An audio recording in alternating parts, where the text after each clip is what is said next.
oke, ini kan kita sekarang di sini kan kebanyakan opa oma, like tante om ini suami istri lah, like jadi hubungan suami istri it's more intense gitu ya. Saya ada pertanyaan, apa memang kalau sudah senior ini gini, kita ini saya merasa ya ini in my own life, practical life gitu. Kesabaran itu kok tambah ini ya, jadi kurang sabar gitu loh. Apa with the others juga gitu apa gimana?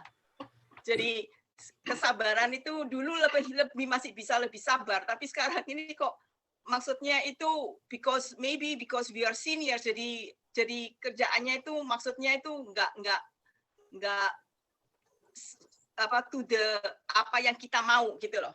Jadi sometimes itu ada discussion atau debate atau apa gitu between suami istri. Apa itu terjadi juga antara kalian gitu? Ayo pastor. Tapi pastornya lebih muda.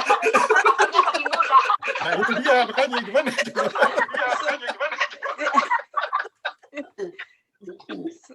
Memang kita mulai dari yang paling tua kadang-kadang kalau ngerti kan yang saya maksud itu. Jadi hilang kesabarannya gitu loh, maksudnya berkurang. Materinya kesabarannya sampai sini Om sekarang Alvin ini. aja yang menjawab. Ini practical life aja gitu. Ya, saya kira kita yang sudah berumur ya, kita itu seakan hidup dalam 3 generasi ya. Generasi pertama adalah kita itu dididik dalam zaman Belanda, ya, dengan kebudayaan Belanda. Setelah lewat, kita masuk ke dalam didikan lokal. Dan hidup kita, khususnya yang sudah berumur, ini masa Belanda, kemudian Jepang, kemudian Indonesia. Indonesia ada 2. Pertama adalah waktu Indonesia masih dalam pergolakan. Dan kita dididik masih dalam budaya China. Mungkin kalau yang sekarang umurnya 30, 40, 50, belum begitu kental. Tapi waktu kita masih muda, kita itu seakan-akan dibelokkan untuk mengikuti pendidikan asli Chinese. Setelah itu, kita pindah. Waktu, ini at least pengalaman saya ya, waktu zaman revolusi, kita sudah tidak boleh lagi berkiblat kepada apa yang kita didik di dalam sekolah Belanda. Dari situ kemudian pindah ke sekolah Tionghoa. Setelah itu baru kita masuk ke dalam keadaan yang dikatakan normal. Apa itu normal? Jadi terkadang kita itu harus bergulat ya antara pengalaman-pengalaman kita ya, dan apa yang kita harus bisa terima. Itu kadang-kadang memang nggak begitu mudah. Apalagi bagi kita yang sekarang tinggal di Kanada. Berubah lagi keadaannya. Kebiasaan dari Indonesia, hidup secara, misalkan pengalaman apa yang saya alami dengan barangkali sama Anwar atau Steve, itu sudah luar biasa jauh beda. Kenapa? Ya kita hidup di dalam berbagai-bagai zaman ya, dengan segala pressure yang ada. Mungkin kalian tidak begitu merasakan ada pressure waktu misalkan saja zaman revolusi, di mana kita harus menyesuaikan. Kemudian beda lagi, kita harus robah lagi. Kemudian datang di Kanada, kita harus juga menyesuaikan lagi. Itulah yang kadang-kadang membuat kita jadi nggak begitu sabar dan nggak begitu fast ya di dalam sesuatu.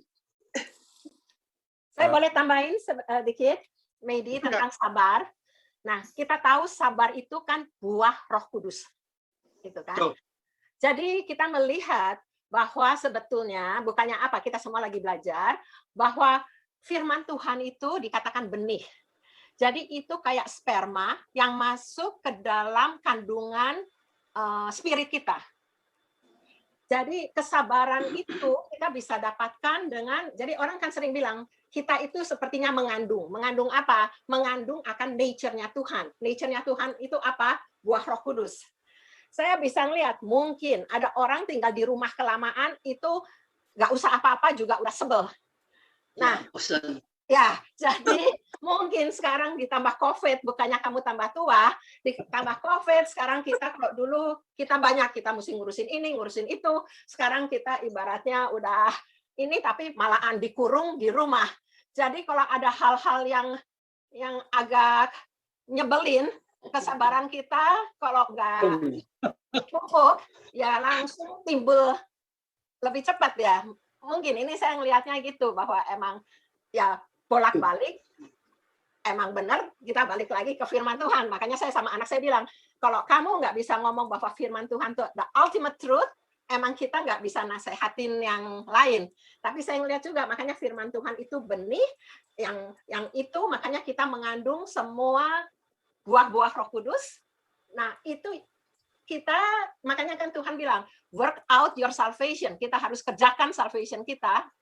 Tapi nanti di ayat berikutnya, Tuhan yang mengerjakan. Tapi artinya kita yang mesti berusaha, Tuhan yang memberi kemampuan. Ya, jadi kerjakan yang kita itu, kerjakan keselamatanmu, itu kita yang mesti berusaha. Tapi Tuhan mengerjakan, itu Tuhan memberi kemampuan. Jadi saya melihat dengan kita mendapatkan firman Tuhan, kita ada spermanya udah dalam kita, nature Tuhan sudah ditanam di dalam kita, maka kita itu dengan usaha, kita berusaha untuk lebih dalam Tuhan, pengenalan kita dalam Tuhan, nanti kesabaran, sifat-sifat Tuhan, buah-buah Roh Kudus itu bakal muncul kembali. Ini ceritanya lagi ngomong teori ya. Saya mau bilang, saya sering ngomong begini. Saya bilang begini, tambah tua, pernah dengar kan? Selalu kita tuh tambah menjadi. Semua tahu kan itu? Itu tua-tua keladi itu. Yes. Tapi perubahan menjadi itu apa? Menjadinya menjadi apa? Ya itu dia, itu bahaya. Tapi di Bible kan ada ditulis bahwa perubahan itu tidak pernah ada yang terlambat. Jadi saya bilang, kalau saya ngomong sama anak lebih muda, mulai sekarang lu mulai perhatikan sifat kamu. Sifat kamu itu ada disenang orang apa tidak, gitu. Saya selalu bilang, oh ya saya tahu kira-kira orang nggak senang ya sama saya kenapa, gitu. Jadi akhirnya tuh saya jadi perubahan itu jangan tergantung juga sama dunia. Tadi Pak Alwin bilang karena gini gitu-gitu. Itu kita mesti tahu, jangan tergantung. Tapi tadi Inge bilang juga soal firman is the ultimate truth. Jadi akhirnya tuh saya bilang work out sejak dari muda sampai sekarang. Nah kalau kamu sekarang, saya nggak bilang kamu tua, kamu masih muda ini. Jadi kamu itu masih bisa tuh work out dalam apa yang kita ngomongin. Nah, ini kita semua kan di sini, semua umur masih bisa. Ya, saya itu selalu punya kemauannya tuh kerasnya di situ aja. Gitu. No, I can do it. Kalau Firman bilang begitu, saya mesti tahu apa, dan apalagi diterangin sama dia semua. Pakai sperma, pakai apa, ya saya lebih ngerti dong. Silakan. Karena itu yang tadi menjadi apa? Menjadi tambah agak ompong. Thank you, Calvin sama Steve. Iya, jadi memang doa saya ini sekarang memang tiap malam beri kesabaran lebih gitu. Yeah. That's my Tapi prayer. kamu pernah dengar kan? Memang Bahwa buah Roh Kudus itu bukannya kita minta. Yang dibilang kalau kita minta kesabaran, bukan lagi dikasih hal-hal yang menyebalkan. Karena hal-hal yang menyebalkan itu yang membuat kita bisa bertumbuh, jadi mempunyai sifat karakter Tuhan. Oke.